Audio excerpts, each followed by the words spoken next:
эфире программы «Итоги дня». Расскажу о самых заметных событиях уходящего дня. В студии Дарья Короленкова. Добрый вечер. В начале коротко о темах.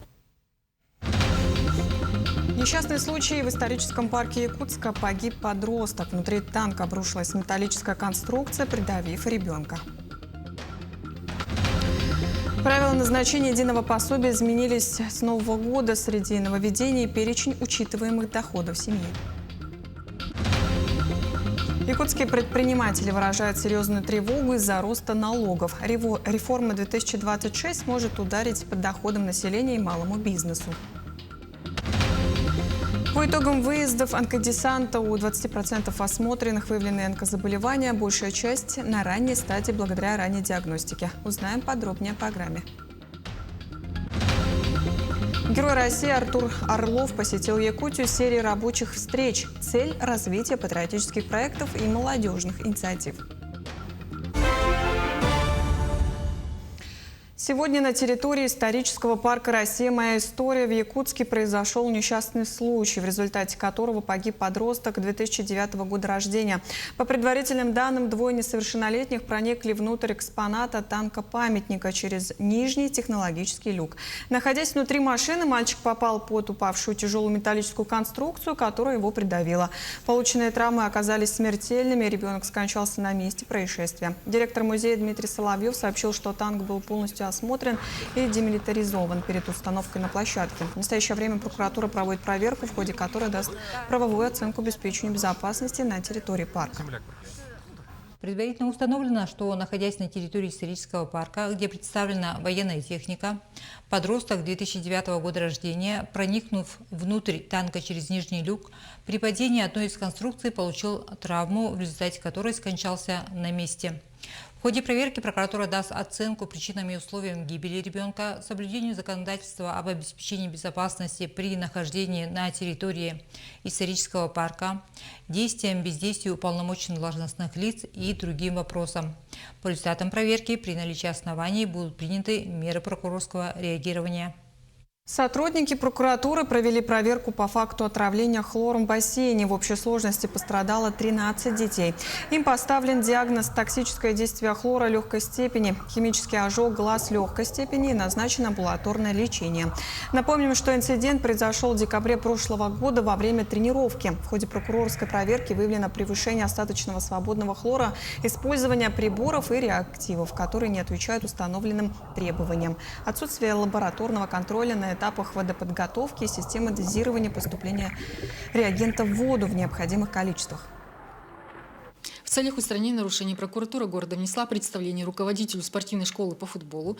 Также по результатам рассмотрения протокола территориального отдела Роспотребнадзора в Нерюнгринском районе по статье 6.4 Кодекса Российской Федерации об административных правонарушениях работа бассейна приостановлена на срок до 90 суток.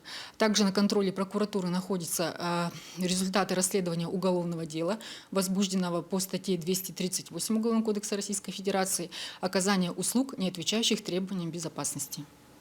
Правительство России утвердило постановление, согласно которому в страховой стаж родителей теперь будут включаться все периоды ухода за детьми до 1,5 лет без каких-либо ограничений. Ранее лимит составлял 6 лет суммарно. Новая форма, вступившая в силу с 2026 года, позволит увеличить размер пенсии многодетным родителям, имеющим 5 и более детей. Также уточнен порядок для случаев рождения двойни или тройни. Теперь периоды ухода за каждым из детей будут суммироваться, что позволит засчитывать стаж сразу несколько лет за один период отпуска. Правила назначения единого пособия изменились с Нового года. Среди нововведений перечень учитываемых доходов семьи. Теперь в них не будут рассматривать единовременные материальные выплаты от работодателей при рождении детей. Для возникновения права на выплату меры поддержки необходимо иметь доход в размере не меньше 8 МРОТ с этого года. При определении заработка также учитывается и пособие по временной нетрудоспособности. Единое пособие предоставляется беременным женщинам и семьям с детьми до 17 лет, где среднедушевой доход меньше прожиточного минимума. Подробные консультации по вопросам назначения выплаты можно получить 22 января в клиентских службах отделения Социального фонда России. Единое пособие назначается на 12 полных месяцев, и после истечения этого срока подается новое заявление, и уже по новым извинениям будет рассматриваться заявление. Граждане могут обратиться за консультацией, за ответами на свои вопросы, да, интересующие вопросы, и как правильно заполнить заявление. Наши специалисты помогут при заполнении заявления, да, и ответят на все интересующиеся вопросы. Предприниматели Якутии серьезно обеспокоены повышением налогов. Налоговая реформа 2026 года ударит по населению республики. Подробности в следующем сюжете. С 1 января 2026 года основная ставка налога на добавленную стоимость выросла с 20 до 22%. Это коснулось практически всех предпринимателей. НДС, проще говоря, налог на наценку. Его платят на каждой стадии – производитель, оптовик, розничный продавец. В итоге финансовое бремя во многом ложится на конечного потребителя, так как НДС закладывается в итоговую стоимость. Предпринимателям пришлось выбирать между специальными ставками – 5% или 7% без права вычета и стандартной ставкой 22% с правом вычета, и выбранный вариант будет действовать 3 года. Взять вот именно хлеб, булку хлеба, да, давайте возьмем. Сейчас, если мы берем немедюнский хлеб, который нам отпускают по 67 рублей, 15% это ограничение торговой наценки на социально значимый, эта булка хлеба продается за 77 рублей. НДС у нас с этой булки получается 3,20, эквайринг у нас идет рубль 67, и налог, который на сегодня действует согласно налогового кодекса, это 6%. То есть ухудшение идет очень большое. Да? У нас идет 4,62. И получается 10 рублей из 10% наценки уходит государству. Предприниматель вообще ничего не имеет с булки хлеба. Он еще в минус 35 копеек, он уже идет в убыток. Изменения затронули и индивидуальных предпринимателей, работающих на патенте. С 1 января 2026 года патентная система отменилась для розничной торговли. Лимит дохода для применения патентной системы налогообложения по остальным видам деятельности снизился с 60 до 10 миллионов рублей. По патентной системе налогообложения снижены пороговые значения для применения патентной системы налогообложения. Так, на 2026 год доход установлен в размере 20 миллионов рублей, на 2027 год это 15 миллионов рублей и на 2028 год это 10 миллионов рублей. То есть, если по итогам 2025 года доход по патентной системе налогообложения превысил 20 миллионов рублей, соответственно, с 2026 года ПСН не применяется. Если в 2025 году он не превысил, но в течение 2026 года он превысит, то, соответственно, право на применение патента утрачивается дата начала действия патента. Патентную систему потеряли и грузоперевозчики, в том числе те, кто доставлял социально значимые грузы в Арктику. Беспокоит Арктика. Там хлеб, конечно, намного выше. И очень сложно им сейчас, которые вот именно снабжают социально значимыми продуктами питания, да, именно понять логику правительства Российской Федерации, как они могли, в принципе, наш регион подвергнуть такому испытанию. Вот если брать Среднеколымский улус, то из 32 предприятий ушли 7, почти 25%. Сегодня я разговаривала с Белой горой, у них было 7 магазинов, 2 ушли, плюс еще ушли 2 предпринимателя, которые занимались грузоперевозкой. Вы знаете, что это очень важный вид деятельности. Сегодня предпринимательское сообщество разрабатывает инициативу, которая направлена на признание Якутии регионом особой зоны экономического развития, чтобы налоговые изменения касались республику иначе, учитывая логистические и климатические особенности. В принципе, я написала письмо в наш федеральный исполком Евгению Алексеевичу Репик. Он прочитал письмо и поддержал нашу позицию деловой России.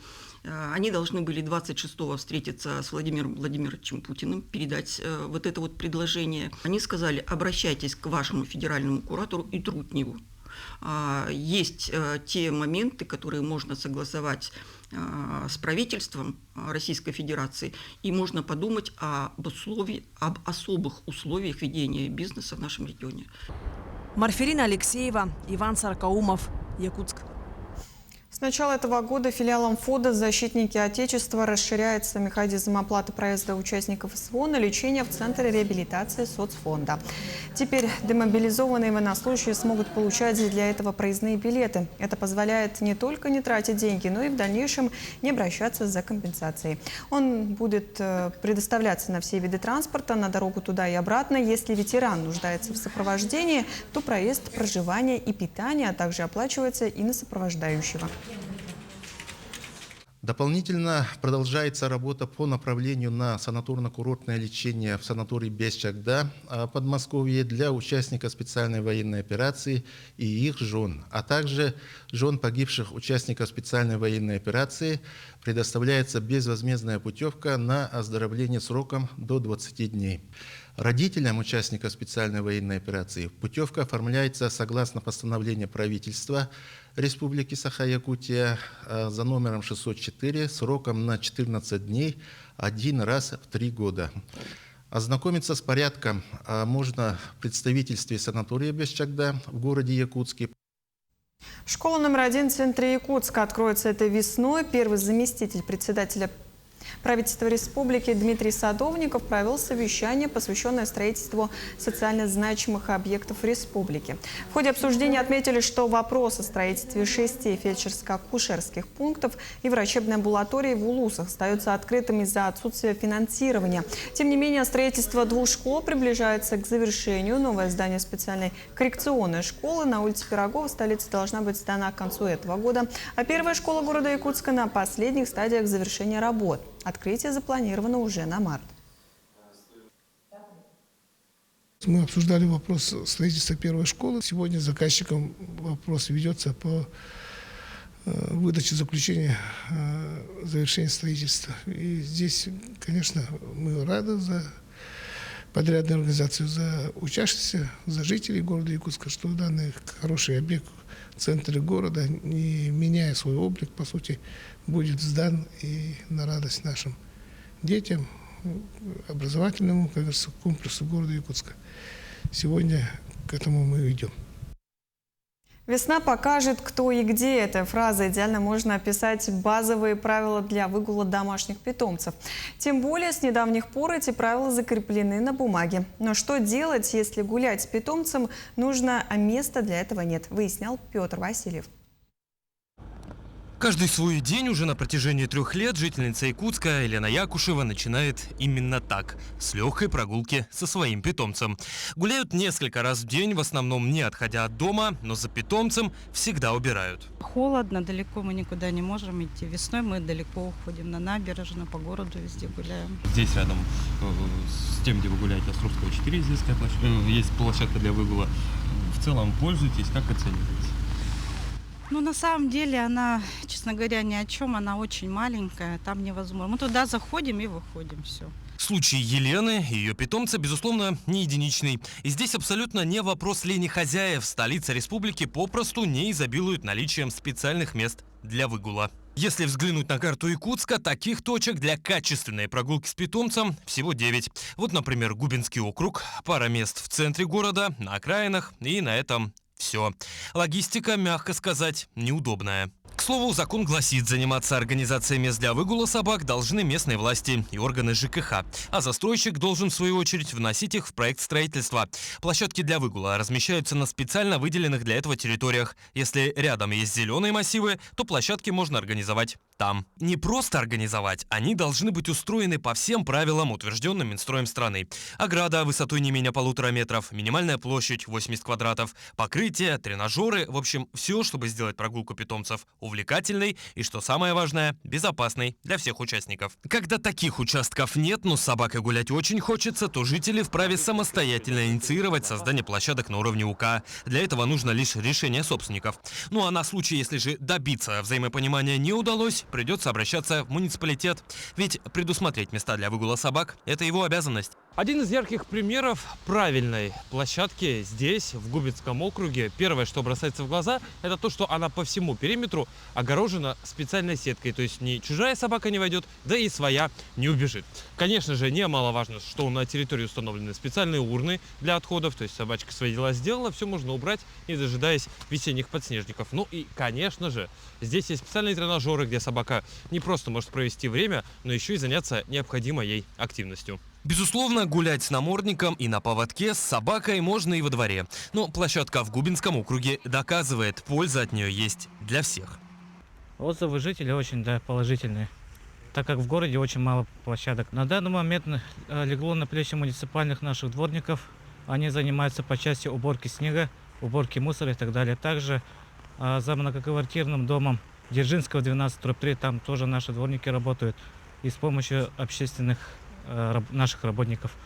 В конечном итоге главный оценщик правильности собачьей площадки – сама собака. Ну а жители должны оценить безопасность и, что самое главное, чистоту. Петр Васильев, Артумен Наговицын, Якутск.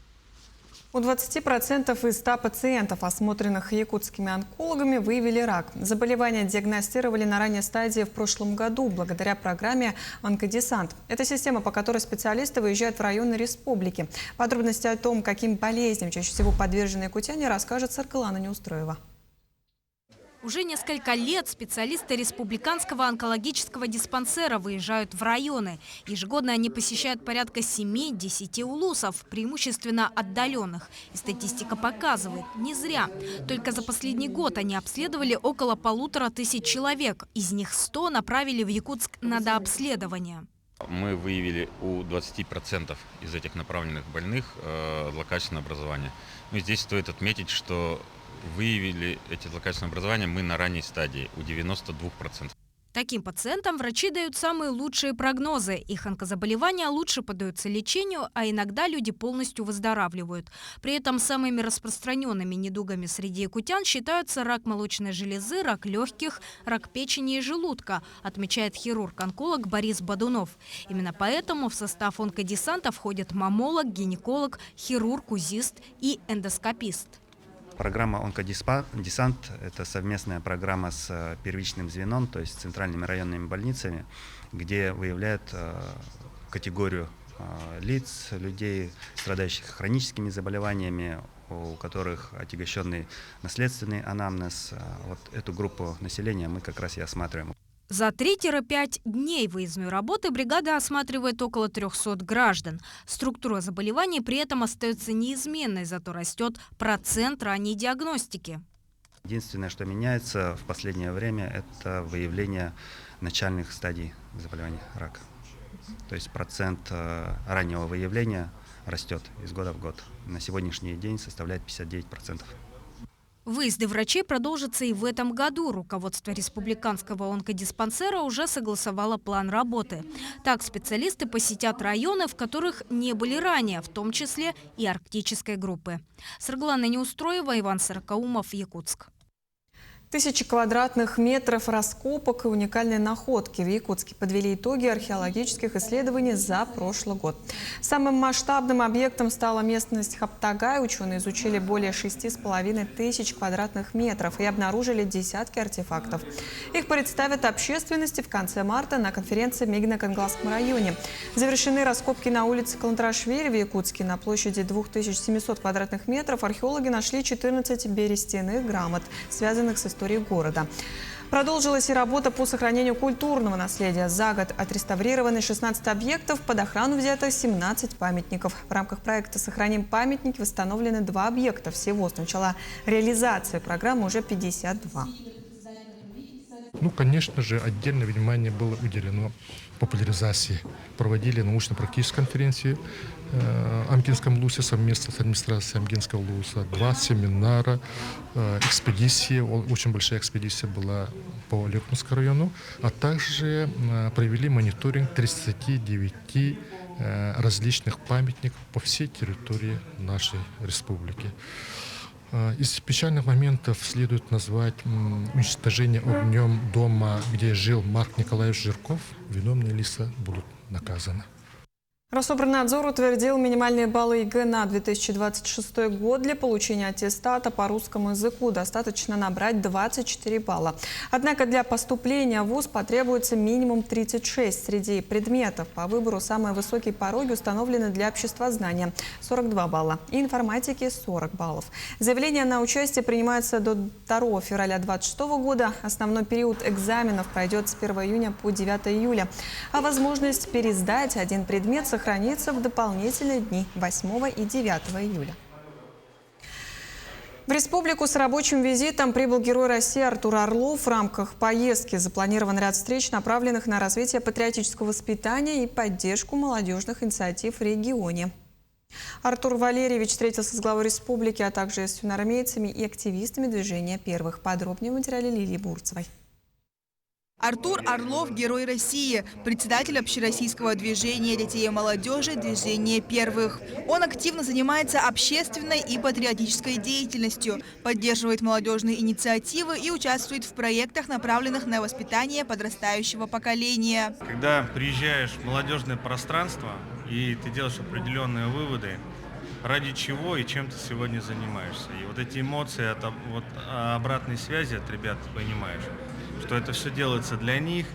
И вот эти теплые просто слова «большое вам спасибо», это, конечно же, определенная, знаете, такая вот какая-то отдушина того, что идти надо дальше, развиваться дальше и сделать все возможное и невозможное для их развития. Одним из ключевых событий стала встреча с активистами движения первых, юноармейцами и их наставниками. Сами же ребята отмечают, что они горды быть частью большого сообщества и что впереди у них много планов. Мне нравятся, конечно, люди, окружение, атмосфера движения. Это что-то с чем-то. Патриотизм – это… Его словам нельзя объяснить. Это… Даже если у меня был бы выбор, быть патриотом или не быть, я бы даже не подумал, я бы сразу был патриотом. То есть это то, что заложено нами. Я занимаюсь патриотическим делом. Сейчас занимаюсь волонтерской деятельностью. Являюсь заместителем координатора молодежки Народного фронта в нашей республике. Мы собираем гуманитарную помощь, отправляем ее в зону боевых действий. Также там тоже работаем. Для меня патриотизм – это любовь к родине, к своей малой родине и к нашей большой Российской Федерации. Особое внимание в ходе визита уделено работе с молодежью. Артур Орлов посетит Хангаласский район, где проверит оснащение и деятельность центров по работе с молодежью. Лилия Бурцева, Станислав Потапов, Якутск. В столице региона в рамках январского совещания работников образования стартовала зимняя школа навигаторов детства. На площадке собрались советники директоров по воспитанию и муниципальные кураторы федерального проекта «Навигаторы детства». В течение 4 дней участники будут повышать профессиональную компетентность, анализировать методы работы с родителями, обмениваться лучшими практиками детских движений и обсуждать вопросы патриотического воспитания. Также в программе запланированы мастер-классы инструкторов Центра ВОИН по пилотированию БПЛА, проведение отрядной работы и разработки социальных проектов. У нас каждый день будет девиз. Например, девиз этого дня «Мечтай, планируй, взлетай». И мы надеемся, что в этом году мы тоже обучим наших пассажиров, наших участников зимней школы новым инструментам воспитания, потому что каждый год они обновляются. Это будут игровые технологии, это будет социальное проектирование, это будет участие в грантовых конкурсах. Да? И не только будем обучать, да, но и сами участники будут разрабатывать свои новые методики и технологии. В Мирном состоялся благотворительный бал, организованный православной гимназией имени святителя Иннокентия. Это уже стало доброй традицией, объединяющей мирницев вокруг идеи добра и милосердия. Продолжение темы в нашем следующем сюжете.